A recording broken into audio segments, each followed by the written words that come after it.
Welcome back to the Rod Shop channel here at Saxy Rod Shop. So, start of a new project here we just got in. So this is a rolling chassis, as you can see, for a 67 Ford little bump side type truck. And if you'll notice in some of the, when you're taking a look at it here, you'll see that it's actually a chassis that's been shortened. So this was originally a long bed. That's the C notch. Then right in this area here is where they shortened the frame and stuff. But the customer brought it to us. What he's wanting us to do is we're actually going to build a complete set of custom stainless steel headers and a full exhaust all the way to the rear of the truck with an X pipe. We're going to be going with some of these large 3-inch in, 3-inch out MagnaFlow mufflers. You can see that they're a pretty good size unit there. They're all stainless steel, and this is going to be a complete stainless steel exhaust system. So one of the things that we'll be doing is we're waiting on the flanges to come in right now. We'll actually be using, I think it's a 429 Ford, but the ports on the heads are pretty small. So we're going to be going with like an 1 3/4, maybe 1 7/8 tubing, and we'll come together to a common area to our collector that'll be somewhere down in this area on each side, and it'll go in under the cross member there. And then we have a I think Kenny's already got the X pipe made, and it's kind of unique to help keep us give us plenty of ground clearance. We actually have this thing put together at a V angle kind of, so we're working on that. We'll bring the exhaust back to the rear end area, but until the customer has the bed back from the body shop, we're just going to come up over the rear end and stop, and we won't bring it out to the tail end of the truck until after we have the bed mounted and the bumper on it. So that's kind of what we have going on right now for this project. So also, you've seen in some of the earlier videos this little 88 Dodge Dakota pickup. We've talked about it on one of them, sitting out in the parking lot waiting for us to get to it. It's a little 88 Dakota pickup. Customer had this in another shop down south, and they put a I believe this is a 6.1 Hemi in it out of a Charger and automatic transmission, but it does run, possibly could be somewhat drivable, but the execution and fabrication of some of the stuff that was done is not to the customer's satisfaction, nor is it to ours. So I hate to say it, but we're probably going to end up pulling the motor and tranny out and refabricating the motor mounts and tranny mounts to for just a better piece. And then we're also going to center the engine up a little bit as much as we can. Currently, the way this is set up with this big brake booster on here, you can see that you could never get the coil off or the plug wire or the spark plug out. So we're going to be converting this to a Hydro Boost brake system.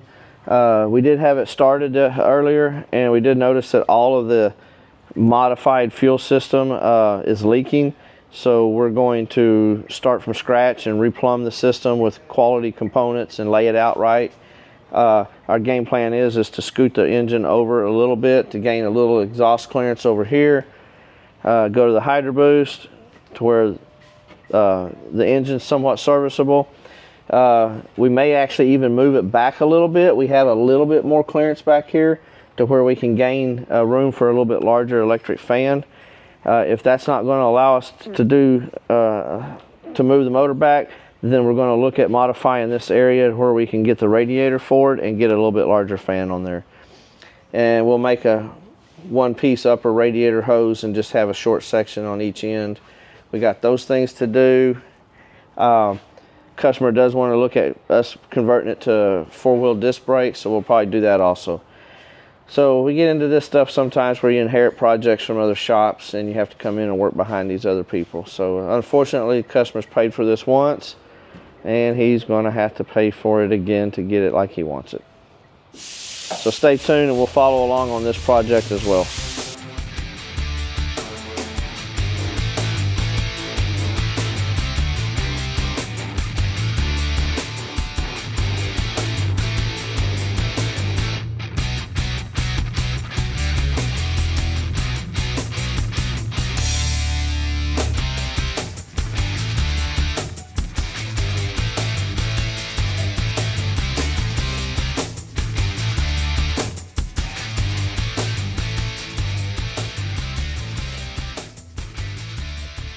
We just received this car yesterday from one of our good customers here local.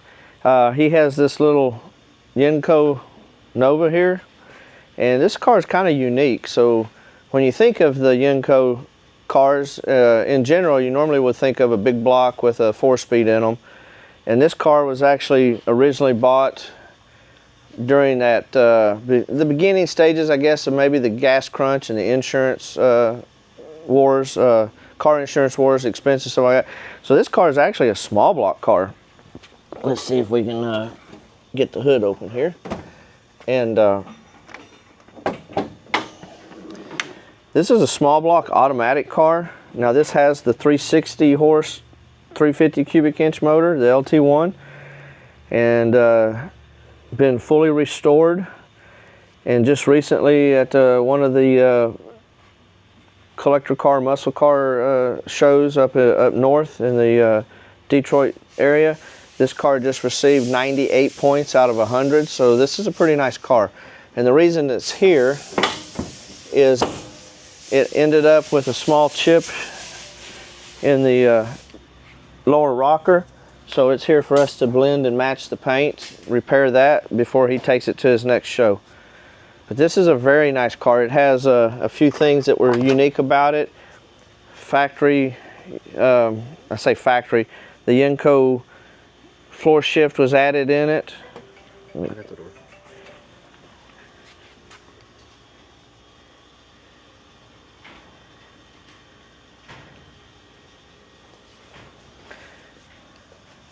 The Yenko deuce on the door panels, that was there.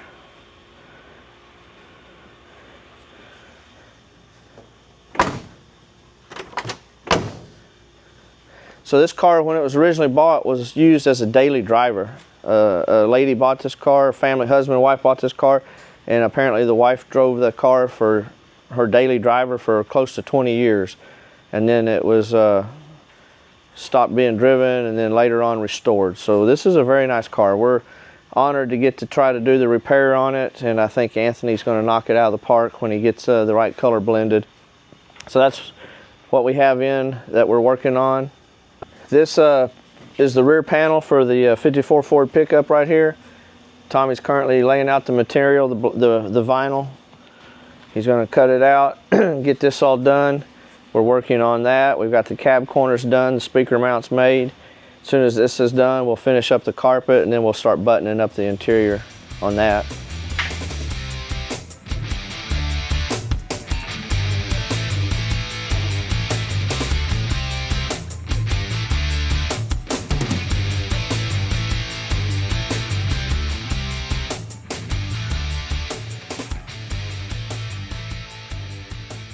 So, as we talked earlier about the Ford truck chassis, you can see here Kenny's actually starting to mock up his passenger side header. And this is a kit. These are plastic pieces here. They're made by a company called Ice Engine Works. And the unique thing about this kit is it comes with all these pieces that snap together, and they're broken down into degrees of angle, and you can snap these together and then you can clock them, and it also gives you cut marks, location for your cut marks, so that you can make your pieces. It'll come with a plug to help hold it together on that. And I think we have a common size. These are 1 3/4 or 1 7/8, and it's got different angles, different lengths of the radius and stuff like that. So that's what Kenny's going to be using to mock up his tubing. That'll give him an idea of how much U-bends he's going to be needing, and it allows us to get a good visual. And it mocks up similar to the same diameter. He's got his collectors located here, so he's going to actually build to the collector, and then he has a X pipe. We'll show you that he's already got mocked up, and then he'll tie it on into the rest of the exhaust system coming out the back. And then also for engine flex, there will be somewhere in the system, I'm not sure exactly how long where it's going to be located, but we'll use these stainless steel bellows, and it allows for engine flex and torque. Thought we'd just give you a little update on the green 55 here that we've got in the shop. We've just recently got it fired back up again, and this time around we had a few little issues. Fuel pump initially wasn't running very good, and then all of a sudden the fuel pump itself quit, and I'll show you a little bit about what happened there. But so we have the gas tank out, and what's happened is our gasoline has so much ethanol in it nowadays, and just some of the stuff that was on the car when the car was originally built, before we ever received a car, the rubber and stuff wasn't ethanol compatible. So and like the stuff on the fuel pump that was in the tank, so we've had to drop the tank and pull the fuel pump out. The fuel pump itself actually ended up being dead. It just quit. So, and then the sock on the bottom of the fuel pump, which also has an internal filter, it was just deteriorated. So all that stuff was floating around in the tank, plus some of the old gasoline had started to gel and gum up. So we've worked on that. We're working on that. We've got the tank out. We're waiting for a local radiator shop. They'll come pick it up for us. They're going to drain it or vat it and clean it out.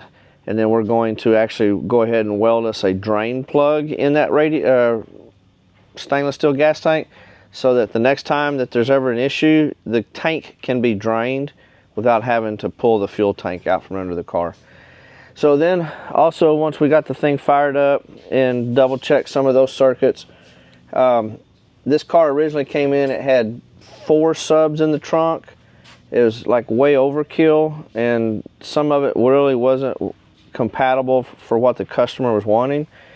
So we've downsized to 2 subs, 1 on each side, and we are currently going through and deleting some of the previous wiring related to those components, and testing all of those circuits to make sure everything still functions and works like we're going to need it, because we're adding a TV in here and 4 speakers along with the subs.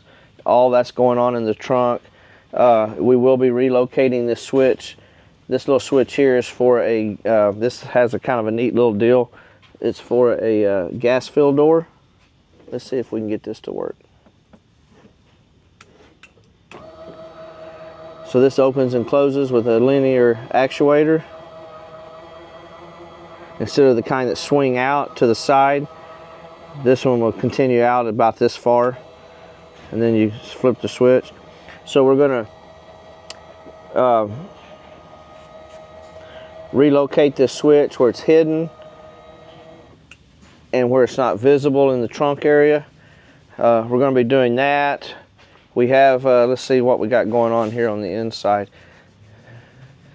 So we've added, I've managed to get all the window moldings installed and fit to the car, front ones, the side ones. The windshield posts, we talked about them I think a little bit earlier.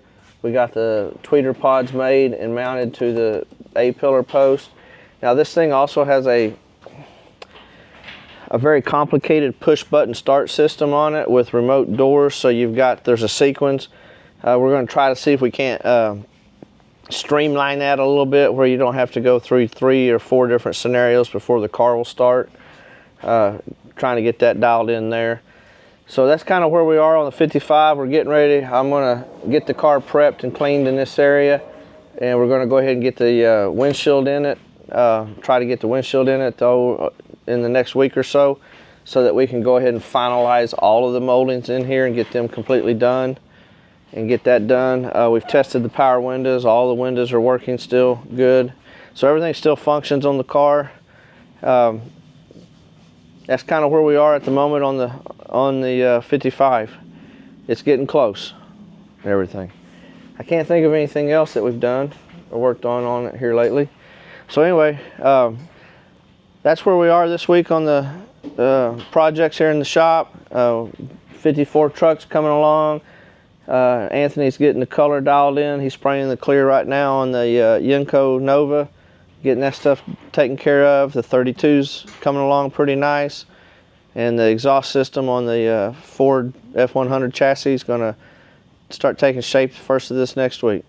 So would like to thank everybody for supporting Saxy Rod Shop and the Rod Shop channel. And if you haven't joined, please subscribe and join our channel and hit that bell so you'll get all of our notifications. Thank you. Have a good weekend.